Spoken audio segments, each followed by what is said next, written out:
নমস্কাৰ মই সুস্মিতা লখিছে মুহূৰ্তৰ আন এক গুৰুত্বপূৰ্ণ খবৰ অৱশেষত উদ্ধাৰ হৈছে নিৰ্দিষ্ট যুৱতীৰ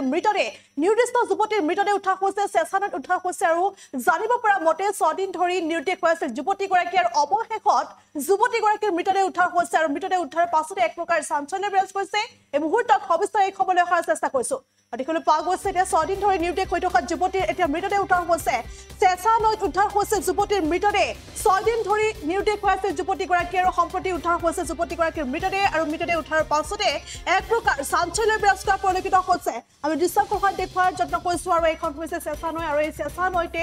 যুৱতীগৰাকীৰ মৃতদেহ উদ্ধাৰ হৈছে ডিব্ৰুগড়ৰ আলিয়াচুক ৰেলৱে ব্ৰিজৰ সমীপৰ চেছানৈত উপঙি থকা অৱস্থাত উদ্ধাৰ হৈছে যুৱতীগৰাকীৰ মৃতদেহ আৰু চেছানৈত যুৱতীগৰাকীৰ মৃতদেহ উপঙি আছিল আৰু তাৰে পাছতে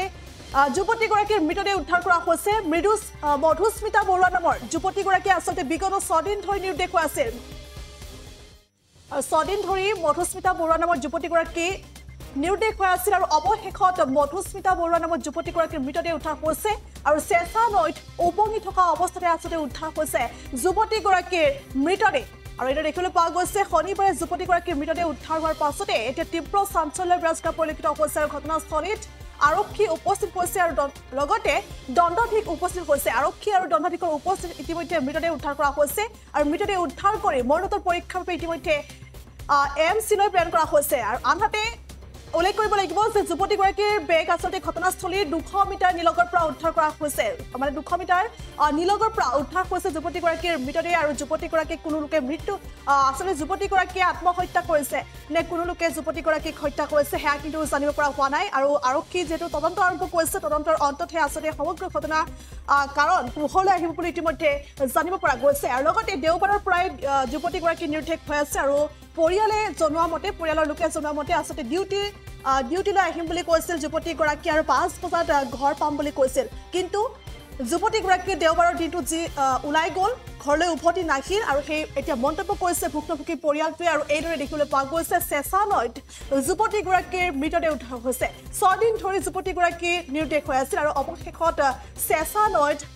ডিব্ৰুগড়ৰ আলিয়াচুক ৰেলৱে ব্ৰিজৰ সমীপৰ যি চেছানৈ সেই চেছানৈত উপঙি থকা অৱস্থাত যুৱতীগৰাকীৰ মৃতদেহ উদ্ধাৰ হৈছে আৰু সম্প্ৰতি এই ঘটনাক কেন্দ্ৰ কৰি চাঞ্চল্য বিৰাজ কৰা পৰিলক্ষিত হৈছে এই মুহূৰ্তত ভাষ্য আহি পৰিছে দৰ্শকলৈ আগবঢ়াইছো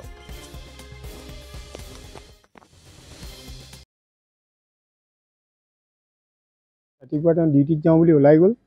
গৈ আমি 3টা বজাত বৰবোৱা বজাৰত আমি বাইকে মই লগো পাইছোঁ আমাক কৈছে যে মই 5টা বজাত ৰুম পাই যাম তুমি চিন্তা নকৰিবা তাৰপৰা আমি চাই আছোঁ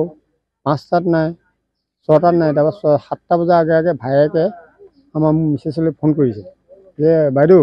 এই টিটু আহিল নাই তাই চুইচটো অফ আছে অফিচৰ পৰা এটা OTP আহিব আপগ্ৰেডৰ কাৰণে OTPটো তাই চেণ্ড কৰিব লাগিব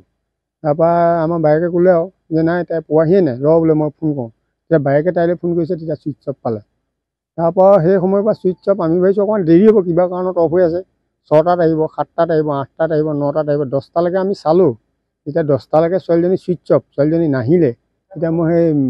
খুলখালি লোৱাটো আৰু মোৰ ভাগিন লোৱাটোক মাতি আনিলোঁ যে এইটো কথাটো ভাল দেখা নাই তোমালোকে মোৰ ৰুমলৈ আহা তেতিয়া আমি গৈ পেলাই বৰবোৱা থানাত এটা এণ্ট্ৰি দিলোঁ মিচিং কেছ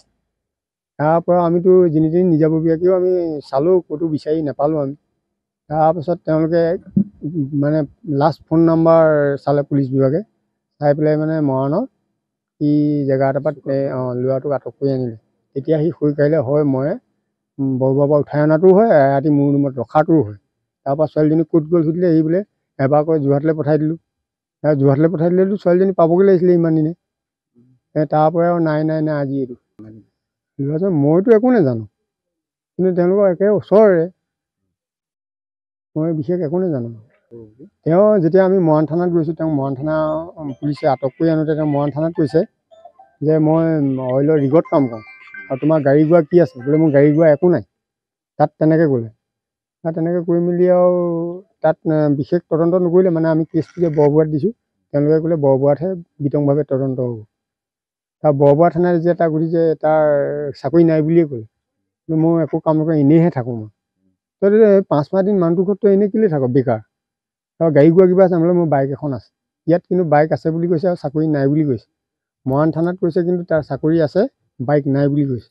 তাৰ কথাবিলাক খেলেং মেলেং দেখিলোঁ দেখি পেলাই আমি চাওঁটো কৰিলে ইয়াক ভালকৈ চাৰ্চ কৰক, ই ক'ৰবাত লুকুৱাইও ৰাখিব পাৰে বা ক'ৰবাত চালানো দিব পাৰে। আজিকালি দুনীয়াৰ কথা ক'ব নোৱাৰিতো, গতিকে তাক বহুতখিনি কৰি মেলি এতিয়া থানাতে আছে সি আৰু, কিন্তু এতিয়া এয়াহে হ'ল আৰু আজি আগতে যিকোনো খবৰৰ বাবে যোগাযোগ কৰক 7099017330 অথবা 70990171